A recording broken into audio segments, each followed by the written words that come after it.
घर पहला है तख्त हजारी, ग्रेफल राजा कुंडली का, गुरु मगर ना इसको चावे, झगड़ा मनुष्य और माया का। नमस्कार, आप सभी लोगों का स्वागत है एस्ट्रो अंगीरा में। आज हम जिस विषय के बारे में बात करने जा रहे हैं उस विषय का नाम है गुरु खाना नंबर 1। लाल किताब में गुरुदेव बहुत ही इंपॉर्टेंट प्लैनेट है। अगर हम देवगुरु बृहस्पति को ही अच्छी तरह चेक कर लेते हैं तो हमें बहुत सारी चीजें समझ आ जाती है। हम गुरु खाना नंबर 1 के बारे में बात करने वाले हैं, लेकिन हमें यह ध्यान रखना है गुरु खाना नंबर 1 के साथ साथ कि गुरु खाना नंबर 2, खाना नंबर 5, खाना नंबर 9, खाना नंबर 11, खाना नंबर 12, इन सारे हाउसेस के कारक जो है वो बृहस्पति ही है। अब कारक जब है तो मतलब उन हाउसेस के रिजल्ट जो हैं वो कहीं ना कहीं देवगुरु बृहस्पति से सिंबलाइज हो ही जाएंगे। सबसे पहले हम इसी चीज के बारे में बात करते हैं कि बृहस्पति देव हमें क्या क्या चीजें डिनोट करते हैं। खाना नंबर 1 में बैठ के बृहस्पति देव हमें सबसे पहले तो हमारी विद्या के बारे में बताते हैं, हमारे दादा के बारे में बताते हैं, हमारे फादर के बारे में बताते हैं। बृहस्पति देव हमें हमारी पुश्तैनी जमीन के बारे में बताते हैं कि हमारे फादर कितने रईस होंगे या उनकी कैसी कंडीशन होगी। ये भी गुरु खाना नंबर 1 वाले की कुंडली से पता चल सकता है। साथ ही साथ अगर गुरु अच्छा है तो उसकी पढ़ाई भी अच्छी रहेगी, अगर गुरु मंदा है तो उसकी पढ़ाई भी कहीं ना कहीं खराब ही रहेगी। ये सारी चीजें गुरु खाना नंबर 1 से पता चलती है। अब सबसे पहले श्लोक से पढ़ते हैं कि गुरु खाना नंबर 1 का श्लोक जो है वो हमें क्या समझाना चाहता है। इलम राजा खजाने की चाबी, फकीर पूरा या पूरा नवाबी। पहली बात तो यही है कि गुरु खाना नंबर 1 में जब भी आ जाता है तो या तो ये व्यक्ति राजा समान जिंदगी जिएगा या ये व्यक्ति फकीर की तरह जिंदगी जिएगा। मतलब गुरु या तो देने पे आए तो सब कुछ दे देंगे और अगर छीनने पे आए तो सब कुछ ही छीन लेंगे। ये गुरु 1 की खासियत है। घर पहला है तख्त हजारी, ग्रेफल राजा कुंडली का, गुरु मगर ना इसको चावे, झगड़ा मनुष्य और माया का। कहने का तात्पर्य यही है कि घर पहला जो है वो तख्त है, मतलब बृहस्पति देव अब हमारे तख्त पे आकर बैठे हैं। बृहस्पति देव हमारी कुंडली के राजा बने। अब ये कुंडली के राजा ही हमें बहुत कुछ बताने वाले हैं, लेकिन प्रॉब्लम यहां ये है कि गुरु जो है, गुरु मगर ना इसको चावे। एक साधु ने राजपाट का क्या करना है? एक साधु को राजपाट से क्या लेना है? एक साधु को ना धन चाहिए। तो यहां ये लाइन इसलिए लिखते हैं, गुरु मगर ना इसको चावे, झगड़ा मनुष्य और माया का। तो गुरु इस घर को पसंद नहीं करता क्योंकि गुरु राजा नहीं बनता। अब यहां यही कंडीशन को समझेंगे। एक राजा अच्छा राजा कब बन सकता है? अगर वो पढ़ा लिखा हो। अगर वो पढ़ा लिखा ही ना होगा तो वही है अंधेर नगरी चौपट राजा, टके से बाजी टके से खाजा। वो क्यों? तो यहां एक अनपढ़ अगर राजा बैठ जाता है जिसको दुनियावी कितना ही ज्ञान हो, लेकिन अगर उसको किताबों का ज्ञान, क्योंकि बृहस्पति दुनियावी ज्ञान से कुछ लेना देना नहीं है। बृहस्पति को बृहस्पति बोलता है कि तुमने शास्त्र कितने पढ़े, बृहस्पति बोलता है कि तुमने किताबी ज्ञान कितना लिया। अगर वो किताबी ज्ञान आपके पास ढंग से नहीं है, इसलिए गुरु खाना नंबर 1 में हम अक्सर बोल देते हैं कि कोई डिग्री कर लीजिए, बीए, एटलीस्ट एक बीए की डिग्री कर लीजिए। उसका रीजन ये होता है कि गुरु फिर सपोर्ट करना शुरू कर देगा। गुरु फिर कोई भी आपको नेगेटिव रिजल्ट देगा ही नहीं। और अगर आपको डिग्री भी नहीं करनी है तो आप एक डिप्लोमा कर लीजिए। एटलीस्ट किसी पर्टिकुलर स्ट्रीम में आप इतना उसकी प्रैक्टिकल नॉलेज, मतलब किताबी ज्ञान आपके पास, उसके पास उस चीज का इतना होना चाहिए कि आप उसको बहुत अच्छी तरह कर सकें। आगे चलते हैं। गुरु अगर घर पहले आवे, इलम सोना ले आता है। गुरु अगर खाना नंबर 1 में आए तो गुरु बहुत ही अच्छे रिजल्ट देता है, लेकिन कब? जब वो व्यक्ति पढ़ा लिखा होगा। गुरु अगर घर पहले आवे, इलम सोना ले आता है, लिखना पढ़ना अगर न जाने, भैंस फकीरी पाता है। तो वो जो हमने स्टार्टिंग में लाइन पढ़ी कि इलम सोना खजाने की चाबी, फकीर पूरा या पूरा नवाबी, वो यही है कि अगर गुरु खाना नंबर 1 में आता है तो वो इलम सोना ले आता है, लेकिन लिखना पढ़ना अगर ना जाने, भैंस फकीरी पाता है। तो अगर वो लिखना पढ़ना नहीं जानता, मतलब उसके पास किताबी ज्ञान ज्यादा नहीं है, तो भी वो व्यक्ति भैंस फकीरी पाएगा। मतलब उसकी लाइफ में उसको पुश्तैनी जमीन के रिगार्डिंग, फादर के रिगार्डिंग, दादा के रिगार्डिंग और कामकाज के रिगार्डिंग प्रॉब्लम्स आएगी ही आएगी। तो गुरु एक की सबसे पहली शर्त जो है वो यही है कि आप ग्रेजुएशन कर लें, उसके बाद आपको बिजनेस करना है, जॉब करना है, वो सारी बातें बात की है। एक डिग्री कर लीजिए, एक डिप्लोमा कर लीजिए, गुरु एक आपके लिए फेवरेबल रहेगा। उसके बाद आपको आधी टेंशन लेने की तो जरूरत ही नहीं। पहली बात। दूसरी बात यहां क्या है, गुरु एक के पास चाहे वो पढ़ा लिखा कम भी हो, ये बात याद रखें, चाहे वो पढ़ा लिखा कम भी हो, फिर भी पढ़ो लिखो का बाप दादा होगा। मतलब जो अच्छे अच्छे पढ़े लिखों को भी पढ़ा दे। दुनियावी ज्ञान इस व्यक्ति के पास इतना होता है, चाहे ये स्कूल गया या नहीं गया, लेकिन दुनियावी ज्ञान में बहुत अच्छा होता है गुरु खाना नंबर 1 वाला व्यक्ति। बट वही बात आ जाती है कि अगर इसने किताबी ज्ञान नहीं लिया तो ये प्रॉब्लम आ जाती है। इसके बाद आगे चलते हैं। विद्या ऊंची कोई डिग्री लंबी, आयु धन विदाता हो, श्राप देते ऋण पितर टेवे, बीए पढ़ा ना कुल कोई हो। अगर इस व्यक्ति के पास डिग्री अच्छी है या पढ़ा लिखा है, वही बात, क्योंकि अभी गुरु खाना नंबर 1 में सारी बातें पढ़ाई से लेकर चल रही है। क्योंकि वही मैंने स्टार्टिंग में ही आपको बताया कि एक राजा अगर पढ़ा लिखा ही नहीं है, उसको वो चीज का ज्ञान ही नहीं है, तो वो आपको बहुत अच्छे मुकाम पर नहीं पहुंचा सकता। यहां एक पॉइंट आ जाता है कि अगर गुरु खाना नंबर 1 में खराब है लगन में, और साथ ही साथ उसकी कुंडली में पितर ऋण भी बन रहा है, तात्पर्य Khan number 2, Khan number 5, Khan number 9, Khan number 12 में अगर गुरु के दुश्मन आकर बैठ जाते हैं, जैसे कि बुध, शुक्र या राहु, अगर ये आकर खान नंबर 2, 5, 9, 12 में बैठ जाते हैं, तो उसके पूरे कुल में किसी ने पढ़ाई, मतलब डिग्री नहीं होगी किसी के पास, बीए तक उसके पूरे कुल में कोई पढ़ा लिखा नहीं होगा। ये आ जाती है एक श्लोक का अर्थ। इसके बाद आगे चलते हैं। सोना भी जो सबसे उम्दा, दया धर्म से बढ़ता हो। गुरु जो है वो बहुत, मतलब प्योर फॉर्म ऑफ गोल्ड को हम गुरु बोलते हैं।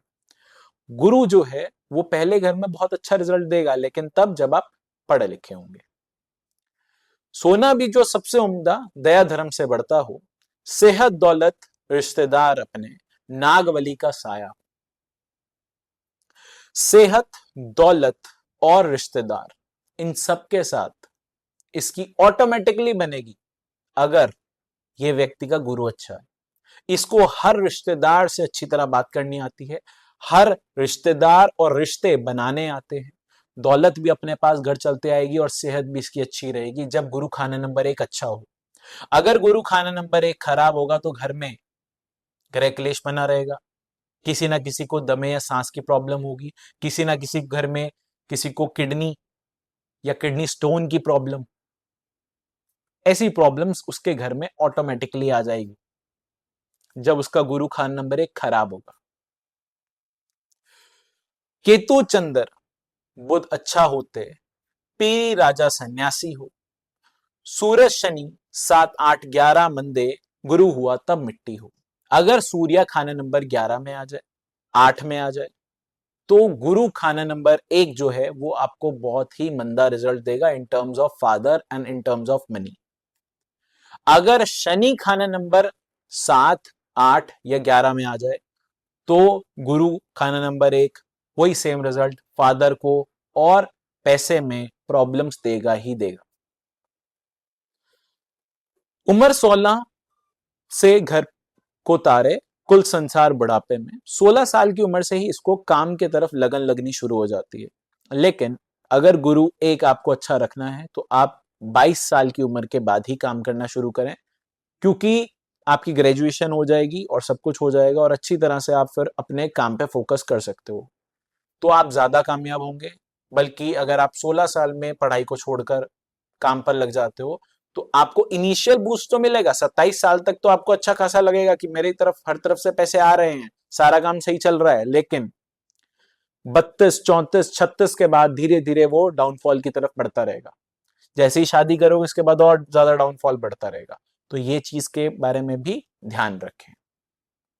गुरु हवा दोनों है चलती, फिरती कुल जमाने में, उम्र 27 पिता से बिछड़े खुद कमाई करता है। 27 साल एक लास्ट टाइम होता है इसके पास कि उसके बाद तो ये व्यक्ति अपने पिता से कोई एहसान नहीं मांगेगा। 27 साल तक मांगता रहे कोई ना कोई एहसान, बट 27 साल के बाद ये व्यक्ति इतना कामयाब हो जाता है कि ये कोई भी एहसान अपने पिता से नहीं ले, अपना जीवन अपने आप बहुत ही मजे से जी सकता है।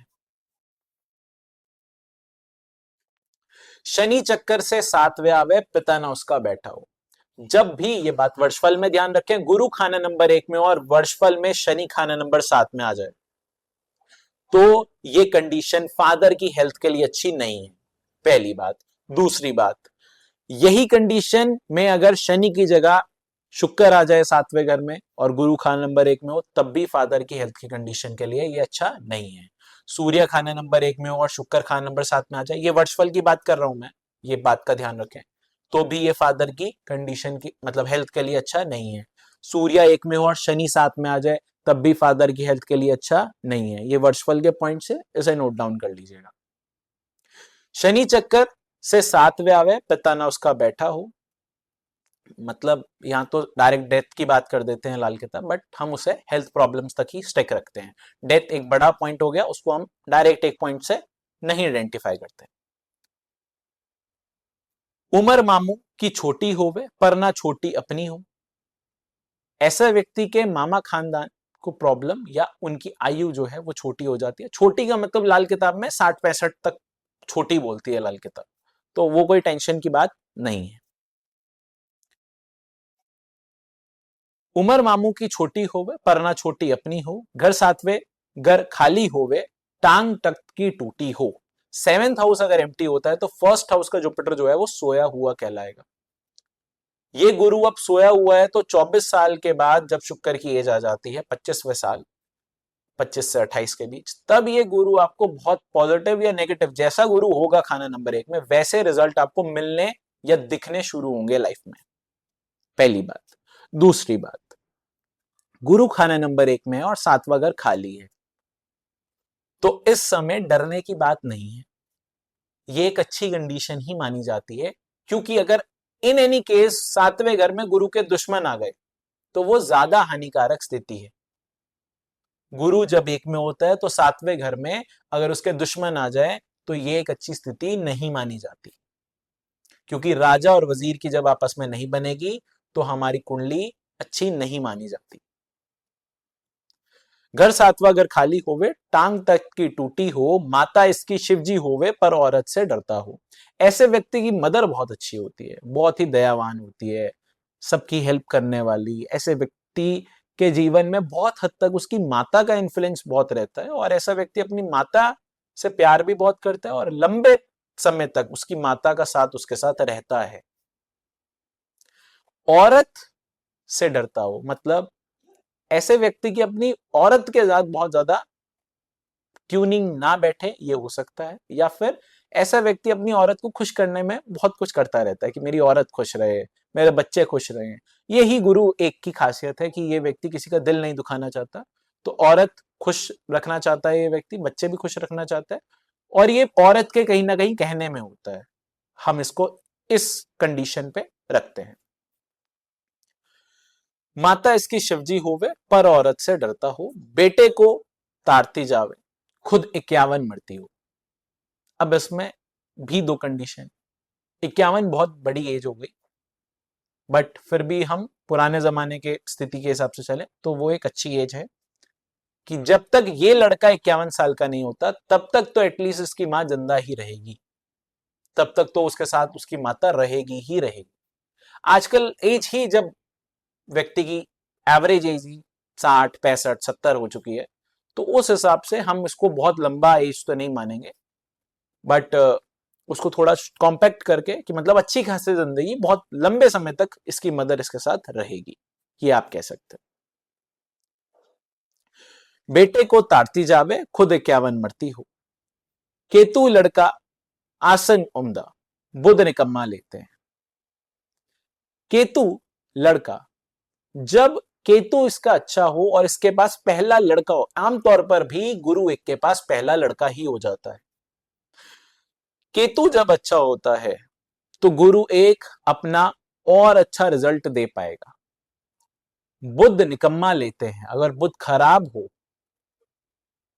तो गुरु एक तब भी बहुत अच्छा रिजल्ट दे पाएगा। लेकिन ये बात खासकर ध्यान में रखें, जब बुध खाना नंबर 11 में हो, गुरु खाना नंबर 1 के वक्त, तो बुध पैसे की समस्या पक्का देगा, वो भी कुछ समय के बाद, क्योंकि गुरु जो है वो इनिशियल आपको कोई भी प्रॉब्लम्स नहीं देता। ये बात ध्यान में रखें, गुरु जो भी प्रॉब्लम देगा वो आपको लेट लाइफ में देने वाला है, मतलब आफ्टर 30s, उसका ध्यान रखें। घर 5वें घर शनि हो बैठा, कोठे 20 के मंदे हैं, चक्कर दूजे हो जब उसका 99 दिन गिनते, गुरु जगत में प्रकट होगा, सुख दुनिया का लेते हैं। गुरु का पहला चक्कर अगर अच्छा है तो गुरु का दूसरा चक्कर अच्छा नहीं माना जाएगा, और अगर गुरु का पहला चक्कर अच्छा नहीं है तो गुरु का दूसरा चक्कर पक्का अच्छा माना जाएगा। तो गुरु अपना एक चक्कर पक्का अच्छा रखेगा, ये शर्त रखता है। अगर आपके 1 से 35 की एज अच्छी रही है तो जरूरी नहीं कि 35 से 70 अच्छी रहने वाली है।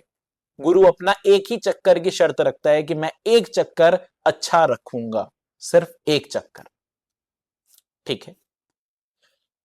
अगर शनि खाना नंबर 5 में बैठ जाता है गुरु खाना नंबर 1 के वक्त, तो बच्चे के लिए प्रॉब्लम आ जाती है, मतलब उसके बच्चे में प्रॉब्लम आ सकती है, उसके बच्चों को प्रॉब्लम आ सकती है। इस चीज के लिए भी आप ध्यान में रखें। अब हम बात करते हैं कि अगर गुरु खाना नंबर 1 में हो और मंगल खाना नंबर 7 में हो, गुरु पहले हो मंगल 7वें, ठाठ लंबी जगीरों का, शनि बृहस्पति पूरा करते खून शाही और वजीरों का। इसका तात्पर्य यह है कि अगर मंगल खाना नंबर 7 में हो और गुरु खाना नंबर 1 में हो, या मंगल खाना नंबर 9 में हो, गुरु खाना नंबर 1 में हो, तो ऐसे व्यक्ति को अच्छी खासी धन संपत्ति मिलती है उसके फादर के द्वारा या उसके दादा के द्वारा। ये पॉइंट भी ध्यान में रखें। तो गुरु खाना नंबर 1 के जो जर्नल पॉइंट्स थे वो ये हैं।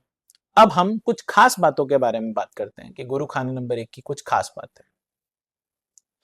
गुरु खाना नंबर 1 की कुछ खास बातें ये है कि जब भी गुरु खाना नंबर 1 में है तो आप लॉ वाइज गुरु को चेक जरूर करें। लॉ वाइज गुरु को चेक करने का तात्पर्य क्या होता है कि अगर गुरु खाना नंबर 1 में है तो केतु अगर 7 से 12 में है तो गुरु का और अच्छा रिजल्ट मिलेगा।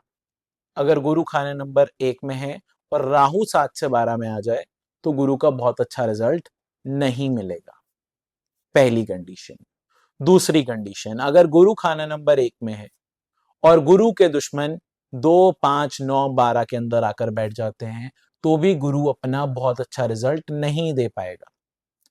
तीसरी कंडीशन, अगर गुरु खाना नंबर 1 में है और गुरु के दुश्मन या गुरु के ऐसे दोस्त जो गुरु को काम करने से रोक सकते हैं, गुरु का ऐसा दोस्त जो काम करने से रोक सकता है वो है केतु, वो है चंद्र। अगर गुरु खाना नंबर 1 में है और चंद्र खाना नंबर 7 में है, या गुरु खाना नंबर 1 में है और केतु खाना नंबर 10 में है, या शनि खाना नंबर 10 में है, या शनि खाना नंबर 11 में है, तो ऐसे व्यक्ति को काम से संबंधित समस्या आ सकती है। इस चीज का भी ध्यान रखें। अब और कोई खास बात है, गुरु जब खाना नंबर 1 में है तो गुरु जर्नली अच्छा ही रिजल्ट देने वाला है, लेकिन बस आपको जो नियम बताए हैं उन नियम के हिसाब से गुरु अच्छा होना चाहिए। अगर कुंडली में पित्तर ऋण है, मतलब 2, 5, 9, 12 में बुध शुक्र राहु में से कोई भी बैठा है तो पित्तर ऋण है, उसका इलाज होता है कि एक पीला कपड़ा लें और अपने पूरे कुल से, कुल का मतलब ये होता है कि मैं अपने से लेता हूं तो मेरे दादा, अगर मेरे फादर से हैं तो उनके दादा, मतलब दादा से आपको चेक करना है, और मेरी स्टेज पे मेरे कितने भाई हैं वो चेक करना है। मेरी स्टेज पे मेरे कितने भाई हैं उनके उतने हिस्से लेकर उस पीले कपड़े के अंदर बांधने हैं, और जितने भाई हैं उतने किलो चने की दाल लेनी है। जैसे 3 भाई है तो 3 किलो चने की दाल आपको ले लेनी है। वो पीले कपड़े में बांधकर अपनी कुल देवी या कुल देवता पे आपको चढ़ाने हैं, और जो भी पितृ जो रुष्ट हैं वो उनके लिए प्रार्थना करनी है कि हमारे जीवन में जो भी हमसे भूल चूक हुई है उसे माफ करना, और हमारे पितर हम पे कोई भी क्रूर दृष्टि या हमारे पितर हमसे जो भी रुष्ट हैं वो मान जाएं, वो आप अपनी कुल देवी या कुल देवता पे जाकर ये दोगे। और टाइम टू टाइम श्राद्ध करते रहें, ये एक इंपॉर्टेंट फैक्टर होता है। बहुत सारे लोग, कोई एक व्यक्ति जिसका श्राद्ध ही ना करते हो या भूल गए हो कि एक व्यक्ति मरे थे लेकिन किस डेट को मरे थे वो नहीं पता, इसलिए उनका श्राद्ध नहीं करते, तो ऐसा मत करें। श्राद्ध आपके बुजुर्गों का जरूर करें। कुछ ऐसा भी होता है कि खानदान में कोई मरे थे लेकिन उनका जो आगे बच्चा था उसका कोई श्राद्ध नहीं करता है, तो वो ध्यान में रखना होता है कि ऐसा कोई अगर खानदान में कोई व्यक्ति है जिसका होना तो चाहिए श्राद्ध लेकिन हो नहीं रहा है, तो उनका श्राद्ध आप ही करना शुरू कर दें, या फिर उनको बोल दें कि आप श्राद्ध करना शुरू कर दो। अब गुरु खाना नंबर 1 में बहुत सारे लोग अपने हिसाब से उपाय बांटते रहते, मैं वैसा कुछ नहीं करने वाला हूं। मैं आपको बिल्कुल सटीक मेथड बताने वाला हूं कि गुरु खाना नंबर 1 का उपाय बनता कैसे है। उपाय आप अपने हिसाब से बनाते रहना। फिर गुरु खाना नंबर 1 में सबसे पहली बात, हमने सबसे पहली लाइन में ही पढ़ा, ग्रह पहला है तख्त हजारी, ग्रहफल राजा कुंडली का। तो खाना नंबर 1 में जब आ जाता है तो वो ग्रहफल राजा हो जाता है। तो ये मोस्ट इंपॉर्टेंट पॉइंट है कि गुरु खाना नंबर 1 का उपाय डायरेक्टली मत करा देना कि चने की दाल यहां दे दी, चने की दाल वहां दे दी, कुछ नहीं होने वाला, ऊपर से उसका बैकफायर जरूर आएगा। पहली बात, श्लोक ढंग से समझना होता है। बहुत सारे लोग की आप जी ये चीज यहां दे दो, गुरु खाना नंबर 1 में वो चीज वहां दे दो। जब कोई ग्रह ग्रहफल का हो जाएगा डायरेक्ट उपाय नहीं कर सकते। पहली बात, जब भी गुरु खाना नंबर 1 में है तो सबसे पहली बात, ग्रह फल में हम क्या क्या चीजें कर सकते हैं। ग्रह फल में हम किसी ग्रह को डेड कर सकते हैं, पहली बात। ग्रह फल में हम किसी ग्रह की चीजों को डिक्रीज कर सकते हैं। ग्रह फल में हम उस प्लैनेट को मसनूई में तोड़कर उसका उपाय कर सकते हैं। ठीक है, अब इसको समझे। ग्रह फल में गुरु है, उसको पहले मसनूई में तोड़ो। मसनूई में तोड़ोगे तो गुरु क्या बना, गुरु इक्वल्स टू सूर्य प्लस शुक्र। खाना नंबर 1 में सूर्य अच्छा होता है कि शुक्र अच्छा होता है, सूर्य अच्छा होता है। तो शुक्र प्लस गुरु को, शुक्र प्लस गुरु की मिक्स चीज क्या होती है, गाय का देसी घी। तो गाय का देसी घी मंदिर में दे दो, ये उपाय वैलिड हो जाएगा। लेकिन अगर आपने चने की दाल दे दी तो वो आपका काम खराब हो जाएगा, क्योंकि वो आपने डायरेक्ट गुरु की चीज कहीं देने की कोशिश की है, वो ग्रहफल का है, ऐसे नहीं करना है। पहली बात। दूसरी बात, शुक्र हमने गाय का देसी घी दे दिया क्योंकि शुक्र गाय है, घी क्या है, वो भी गाय है, लेकिन घी जो है गाय का वो पीले रंग का होता है, इसलिए गाय का देसी घी गुरु प्लस शुक्र होता है, ये याद रखना। दूसरी चीज, सूर्य हमारा खान नंबर है, ये हमने मसनूई को ब्रेक करके एक उपाय बना दिया। दूसरे उपाय के बारे में बात करते हैं। अगर मुझे इस गुरु को डेड करना है, देखिए डेड आप उस केस में करोगे जब आपको लग रहा है कि ये गुरु इससे निकम्मा ग्रह हो ही नहीं सकता, मतलब इससे ज्यादा बुरा प्लैनेट कोई गुरु एक नहीं हो सकता, मतलब बहुत ही वर्स्ट लगे कि आपको ये गुरु बहुत ही वर्स्ट इंपैक्ट दे रहा है, तभी जाकर किसी प्लैनेट को डेड करना। वरना अगर आप डेड करते हो तो उसका जो 5-10% 20% जो अच्छा रिजल्ट है वो भी डेड हो जाएगा, और फिर आप खुद ब खुद पछताओगे। गुरु को डेड करने की फिलॉसफी होती है कि गुरु को डेड करने के लिए गुरु को 8वें घर में भेजना पड़ेगा, और गुरु डायरेक्ट 8वें घर में नहीं जा सकता, ये भी याद रखें। गुरु 8वें घर में जा सकता है 7वें घर की मदद लेकर। गुरु 7वें घर तक आ सकता है क्योंकि गुरु के पास 7वीं दृष्टि है। 7वें घर के मालिक बुध और शुक्र होते हैं। बुध और शुक्र की कंबाइंड चीज क्या होती है, फूल, क्योंकि फूल के अंदर खुशबू भी होती है, महक भी होती है, वो चीज शुक्र की है। बुध क्या है, बुध अपने आप में एक फूल है। फूल और खुशबू, एक फूल बन गया। ऊपर से गुरु आया तो हमें पीले रंग का फूल लेना है, एक पीले रंग का फूल लीजिए और वो वीराने में दबा दीजिए। अब हमने कौन से घर की मदद ली, 7वें घर की। गए कौन से घर में, 8वें घर में। तो 8वें घर में गए तो 8 पीले फूल वीराने में दबाने हैं, इससे गुरु डेड हो जाएगा। लेकिन मैं दोबारा से बता रहा हूं, डेड तभी करना जब आपको ये श्योरिटी हो जाए कि गुरु मेरा बहुत ज्यादा खराब है, तभी करें। तीसरी चीज, गुरु की चीजों को अपने ऊपर हावी ना करें। मैक्सिमम लोग क्या करते हैं गुरु खाना नंबर 1 के वक्त, जी आप केसर का तिलक लगाने शुरू करो, केसर माथे ना भी, आप गुरु को ऊपर की चढ़ा रहे हो अपने शरीर पे, जब आपको पता चल गया आपका गुरु खराब है। जब गुरु खराब है तो गुरु की चीजों को अपने जीवन से बायकॉट करना शुरू करो। बायकॉट कैसे होगी? पीले कपड़े नहीं पहनने, केसर का तिलक नहीं लगाना, साधु जैसा आचरण नहीं रखना, माला नहीं पहननी, पीले धागे नहीं पहनने। गुरु को अपनी चीज से बाहर निकालो। गुरु को आप क्या करोगे? गुरु की चीजें आप लो और अपने मतलब आपने पीला कपड़ा ले लिया और चने की दाल ले ली, चने की दाल नहीं, पीला कपड़ा ले लिया, जो भी धार्मिक चीजें हैं अपने पास जो आपकी है उसका दान दे दो। और दान किसे देना है ये भी पॉइंट आता है। आपको अगर दान देना है उसका, तो आपको ये मंदिर में पुजारी को नहीं देना है, ये आपको किसी राह चलते व्यक्ति को देना है। ये बात याद रखें, राह चलते साधु को भी नहीं देना है, किसी जरूरतमंद को देना है। ठीक है, इससे क्या होगा? गुरु खाना नंबर 1 हमारी लाइफ से डिक्रीज हो जाएगा। और गुरु को अपने शरीर पे धारण बिल्कुल मत करें, मतलब सोना ज्यादा धारण नहीं करना है, पीला धागा नहीं पहनना है, पीले कपड़े नहीं पहनने हैं, वो कम कर दो। तो ऑटोमेटिकली गुरु खाना नंबर 1 आपको धीरे धीरे पॉजिटिव इंपैक्ट देना शुरू कर देगा। सेकंड पॉइंट, गुरु खाना नंबर 1 के वक्त एक महत्वपूर्ण चीज, बाल जो है ना वो सफेद मत रखना कभी भी, क्योंकि बाल जब तक काले रहेंगे तो शनि का इंपैक्ट अच्छा रहेगा। बाल अगर झड़ने शुरू हो गए या बाल अगर सफेद होने शुरू हो गए तो गुरु एक की निशानी है कि आपके जीवन में गुरु धीरे धीरे खराब होना शुरू हो चुका है। आपको अगर अच्छे कपड़े पहनने का शौक हट जाए, मतलब आप गंदे रह रहे हो या फिर नाना धोना कम कर दिया, गुरु एक के वक्त ये चीज एक नेगेटिव सिम्टम के अंदर जाएगी, गुरु धीरे धीरे आपका खराब होता जाएगा। तो ऐसा नहीं करना है। तो आज के लिए मैं अपनी वाणी को यही विराम देता हूँ। गुरु खान नंबर 1 आपको आशा करता हूँ कि अच्छी तरह समझ आया होगा। मिलते हैं जल्दी किसी नई वीडियो में किसी नए टॉपिक के साथ, तब तक के लिए धन्यवाद।